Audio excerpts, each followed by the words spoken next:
Welcome to Undiscovered Traders, My most profitable pattern is buying after hours. a brand new podcast where we reveal exactly what's working for the latest six-figure traders. When you're buying something that's up 400%, you're taking a big risk. Today we're talking to Don Juan. Don is up $321,000. We're going to go through some of his Kinfo stats, some of his charts, and we'll end on some kind of golden nuggets for beginners. But first, Don, do I call you Juan? Do I call you Don Juan? Where does Don come from? It's just kind of like a nickname. My real name is Juan. Juan, but does Don mean something? Is it Spanish? No, my Twitter is Don. Don is more like in Spanish, like someone calling like Mister. Ah, yeah, Don means Mister in Yeah. Spanish. I've seen it on some drinks. And I was wondering. I thought it meant Godfather or something like that. Yeah, or like back in the day, you would call like my grandfather. They call him Don Juan. Yeah, It was kind of like a respect thing, kind of thing, and I just kind of like it. It was like instead of just putting Juan, like just put the Don there.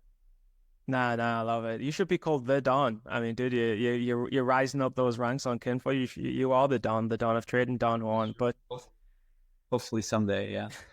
dude, you're on the way, and it's a fantastic privilege to interview you before other people do. I'm sure I'll be the first of many. But how just very quickly before getting to the Kinfo stats, how did you get into trading? What was your motivation? And how are you doing now? It's actually a very interesting story because I had actually a good job. I was engineering, and I went to school and everything for it.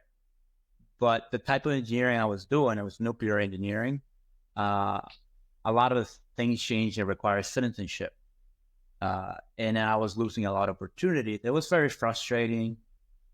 So I needed to do something in the meantime, or something for my own. And just kind of like saw an ad about day trading through scrolling through my phone or the computer. And I'm not really sure what the goal was at the beginning, but maybe make it, or maybe just kind of do it on the side. But just kind of started slowly. I didn't really like work on it too much at the beginning, just kind of like wing it a lot. And it wasn't until like the end of 2022 that I got myself together. And I'm like, okay, if I want to do this, I really have to be focused on it. But I guess I did a lot of study before that. But I was trading as well. 300 plus K is absolutely no joke. I've seen a couple of people do 50K blow up, 100K blow up, but once you get past that 100, I think you're on the way. Do you want to share screen and we'll take a quick look at your stats, and then after that we'll have a look at some charts. I'm looking forward to specifically what kind of trades that you're making to try and give some of the new traders some kind of hint or some sort of edge of what you're doing. But let's have a quick look at your charts, your Kinfo first. Yeah, so that is a very smooth, very smooth profit curve. I can see that things have took off really in about the last year. So like what clicked for you there?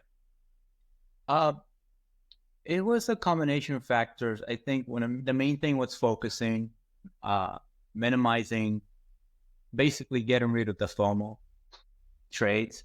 And that's what I call it. It's like trading and being disciplined. And that was one of the things I struggle a lot, just being disciplined. And I think a lot of traders struggle with that as well. And just trading my patterns and really sizing up when it matters. That's crazy though. It doesn't look like you've had a big loss there. It doesn't look like you've had a major drawdown there. Is there something you do? Yeah. I mean, I think it's a combination of a lot of like small losses here and here and here that kind of didn't allow me to continue upward. And like right here, just like a steady downtrend. Okay, and then finally started doing good, and again, it was the same thing. And I think, this is like the 2022, the last quarter where I kind of like started to be more disciplined, and things started clicking a little bit more.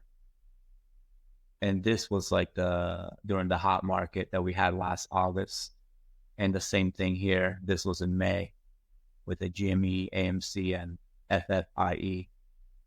Beautiful. I'm looking for I'm looking forward to seeing what you're doing kind of edgewise. But first, we'll just have a quick look at your report, and then we'll go into some charts. You were saying that you felt burnt out on a Friday, and then we've just checked your Kinfo stats and what's going on there. It's your most profitable day. Yeah, I think at the beginning, I remember 2021. For some reason, I would do good on the first 3 days, and by Thursday and Friday, I would just be so tired that I would take losses, and sometimes I will lose all the wins of the week, and it kind of hurt me. But now that I'm seeing this, I notice that Friday is my most profitable day.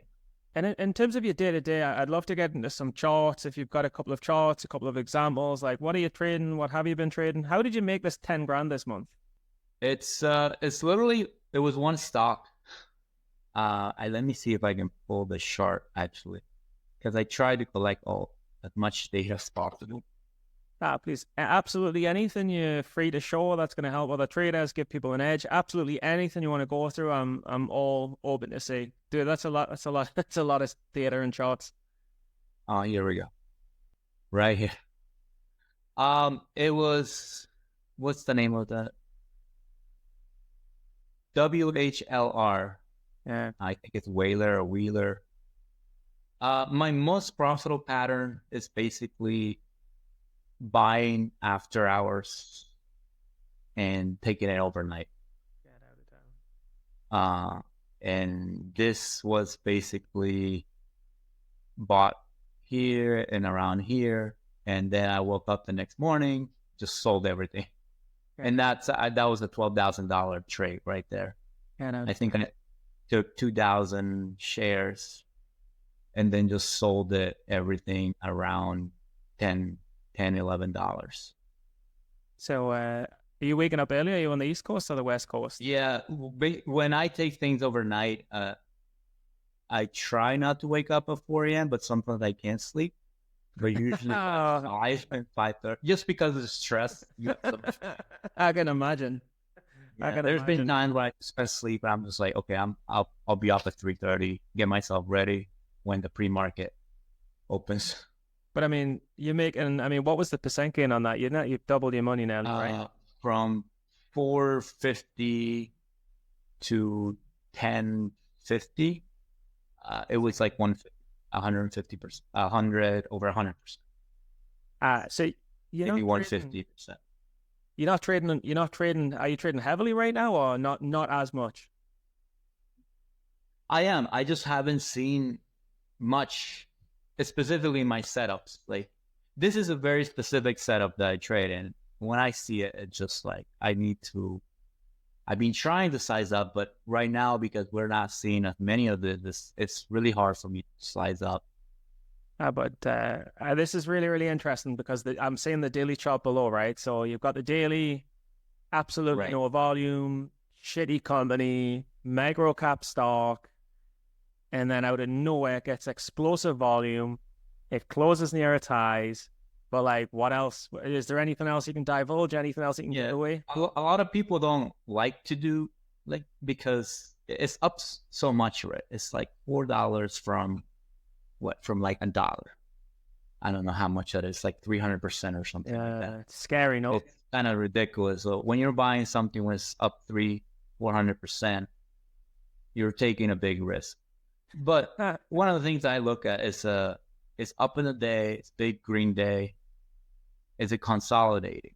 Like, let's say if it would close over here, all the way from the VWAP area, that's the really big gap. But since it's very close to the VWAP, that's a really good consolidation. And the volume has to be there. Volume is like the key for me. At least 80 million, but this one has slightly over 80 million shares traded. So I guess the way I look at it is like, if there's volume, there's support. So it has more chances of going up instead of going down. if they're volume, which means there has more chances of getting pushed up. This kind of like the way it helps, I guess. Nah, I mean, I completely understand what's going on. I mean, it's gone up 300%. Everyone's been shorting it. Maybe it's been a quiet market for a while. Shorts are finally licking their lips and thinking, I've got something great here. The shorts love adding to losers. And then the next day, maybe a lot of them get blown up at 4 o'clock in the morning. I don't know if it seems like that's what's happened there, or I mean, are you looking at dilution? Do you need a specific catalyst? So I'm trying to get better at looking at stats, like not speed, yeah, like all that kind of stuff, and dilution, and if there's offerings or this and that. But a lot of the times I notice it's just by looking at the technicals, especially when it's just taking it just overnight one day, that works the best for me. But in terms of a press release, does it matter for you? Or are you looking just like literally breakout volume, consolidating the price? Press, I mean, news is news. It can be press, it can be some contract, can be like it can be earnings, it can be something like that, but just it's something that help. But the news are relevant, since sometimes the stocks just go up for no reason. It's just like it's squeezed, and they keep going and stay up. And I think you're buying right in the market close, are you? Just for your own safety kind of thing, because you're looking for that gap. Is it like that? Yeah. One of the things I noticed is I've been trying to, in the last few months, to kind of buy in the afternoon if it's holding. But there's more risk involved. And they tend to not hold as much. So the ones that make it to after hours and are holding after hours, is specifically if they held that closing price. You can see here, I think it closed just slightly above $4.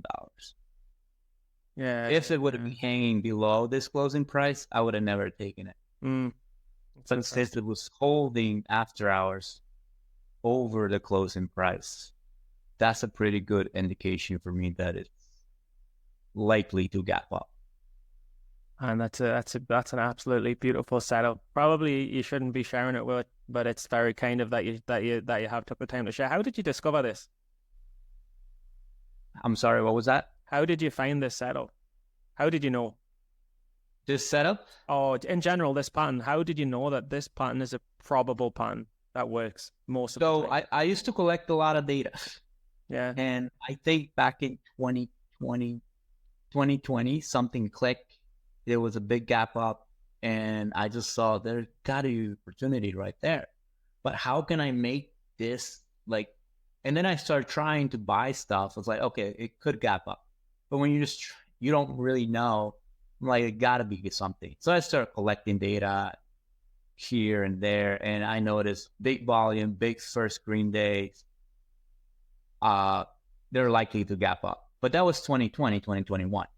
If you had those days, that was a whole different market. If something's up and with big volume, it doesn't even matter what it does after hour. It will gap up. But then 2022 came and everything changed. And you've got I've said my story a bunch of times, but I was shorting GAPAs and did really, really well, turned like $600 into over 100,000. And then the market changed. The GAPA started running. They weren't is so shortable anymore, and I give back half of the money. And I've still not recovered to trade consistently again from that. But then I look now and like 2021, everything that gapped 100% failed. And then 22, 23, it wasn't working as well. And then 24, all the GAPAs are failing again. And I'm like, it's like if I just had discipline and hung in. But the lesson for people though is like not to just try and take this pattern and trade it. It's like, guys, like track the data, like look at every stock that closes with a 300% or 100% plus gain with 80 million. You said 80 million. Like, guys, anyone who's watching this, track the stats on an Excel and see what they're doing the next day. And then we'll start looking at the flow with the news, dilution, and see if you can refine that edge. Do you have what? I don't want to take too much of your time. This is a fantastic thing that you've gave already. Do you have one more stock, one more pattern that you've made most of the 300K with? We can break down. Yeah, it rarely happens, but it's afternoon higher day breakouts, and pretty close to multi-day breakout as well. And I think this perfect pattern is this one. This was TTOO last August. I believe it's no, August 2nd. So basically it's right here. In the morning, it didn't do much. It kind of dipped, but it kind of hanging there. And when I saw that it got above VWAP, the multi-day breakouts this is the first level, and this is the second level, and the higher day right here. So that is daily on the bottom. Buying over here a little bit. I think I bought some here as anticipated, but then I kind of just cut it and let's see what it does. But it helped. And I think I bought a lot of shares at 16.5 and 16.8. I was still, unfortunately, I think I sold everything around 19 cents. I think it could have carried it on, but I made like two R to basically 2 times my risk of what I was supposed to make. What is so that 5 cents? Yeah, and but the chart kept going, but it kept going, and maybe I did buy the dip. I think I did, and I sold a little bit here, and I sold it all here again. But this actually came and kind of like created the same pattern that I always look for, which is the first strong first green day, and it was holding after hours. But that's the daily on the? Do you want to bring that daily up full screen just so everyone? Oh no, it's an image, right? Or is this your actual software? Yeah, and I think. Right, that's after hours. Yeah, so you can see here. And this fits the pattern of the same thing from the other one, where it's open after hours. I think I bought some around here, 26, and then sold some, and then started re-adding everything, and then just swung everything overnight. But so this is basically like super, super low price. Most people don't even look at these stocks. Most people are just like, there's no way I'm messing around with sub penny, but you're finding these crazy, crazy breakouts with crazy, crazy range. So this is a 20-cent stock that went to 40, 50 cents almost in a day or two. Yeah, and this was just the beginning, because it kind of like, when it went all the way to 45 cents, it kind of it went down, and for a few days, and again it kind of like got itself for a multi-day breakout again. And I think I do have the chart right here. Same pattern, afternoon breakout. And this one, it took a long time, but around like 7 p.m. it started gapping up, and this is when I bought it again. The same thing, strong green day, buy after hours for a gap. Man, the tips that you're giving here, the advice that you're giving is like amazing detail. Really, really appreciate what you're sharing here. The second breakout's kind of not as clean, right, on the daily, would you say, or not? Yeah, I mean, you're the expert, yeah, I don't long, but the second breakout doesn't quite look as clean as the first one that you took. It's not. It has lower volume too, and that I think that made it difficult. But the volume was about 100 million.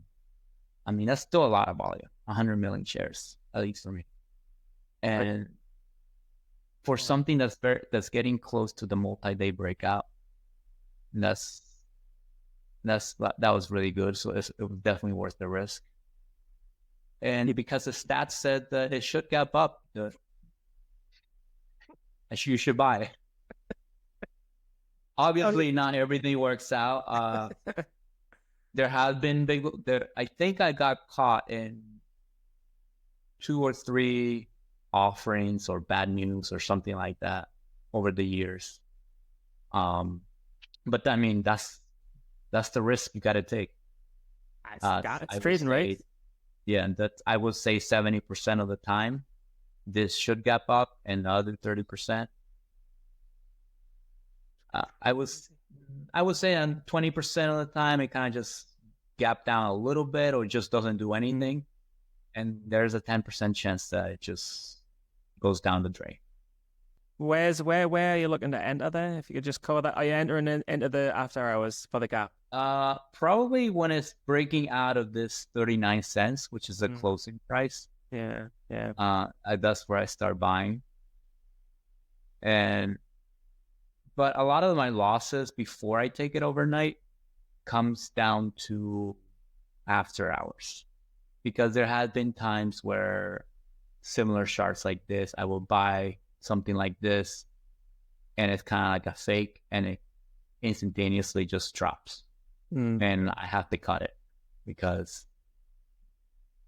and then they play games and they like to push it again, and I'm like, thanks.